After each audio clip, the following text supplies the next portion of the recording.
केंद्र सरकार के पेंशनभोगियों पारिवारिक पेंशनभोगियों को महंगाई राहत की बड़ी दर से भुगतान करने को लेकर आदेश जारी। पेंशनधारकों के इंतजार का अंत करते हुए केंद्र सरकार ने आज पेंशनधारकों को तोहफा जारी कर दिया है। पेंशनधारकों के लिए बहुत ही बड़ी खुशखबरी आ चुकी है। आज दिनांक 13 मार्च 2024 को केंद्र सरकार ने महंगाई राहत में बढ़ोतरी का आदेश जारी कर दिया है। केंद्र सरकार के पेंशनभोगी सहित केंद्र सरकार के सिविल पेंशनभोगी पारिवारिक पेंशनभोगियों को ये नई दर लागू होगी। पीएसयू के पेंशनभोगी स्वायत्त निकायों में समावेशित पेंशनभोगी जिनके संबंध में दिनांक 23/6/2017 को 15 साल की कम्यूटेशन अवधि की समाप्ति के बाद पूर्ण पेंशन बहाली के आदेश जारी कर दिए गए थे। आर्मी के पेंशनभोगियों पारिवारिक पेंशनभोगियों को आर्मी के अंतर्गत आने वाले सिविल पेंशनभोगियों पारिवारिक पेंशनभोगियों को डिफेंस सेवा के खर्चे के अनुसार भुगतान किया जाएगा।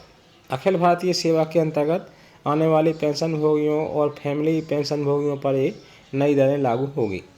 रेलवे के पेंशनभोगी पारिवारिक पेंशनभोगियों के लिए ऐसे पेंशनधारकों को इसका फायदा मिलेगा जो प्रोविजनल पेंशन प्राप्त कर रहे हैं।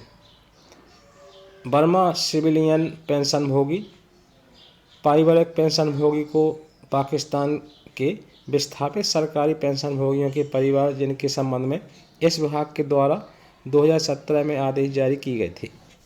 मार्च की पेंशन के साथ एरियर डीए की बकाया राशि का भुगतान मार्च 2024 की पेंशन पारिवारिक पेंशन के वितरण की तारीख से पहले नहीं किया जाएगा। न्यायाधीशों के लिए अलग से आदेश। उच्चतम न्यायालय एवं उच्च न्यायालयों के सेवानिवृत्त न्यायाधीशों के मामले में आवश्यक आदेश न्याय विभाग द्वारा अलग से जारी किए जाएंगे। पेंशन वितरण करने वाले बैंक करेंगे भुगतान।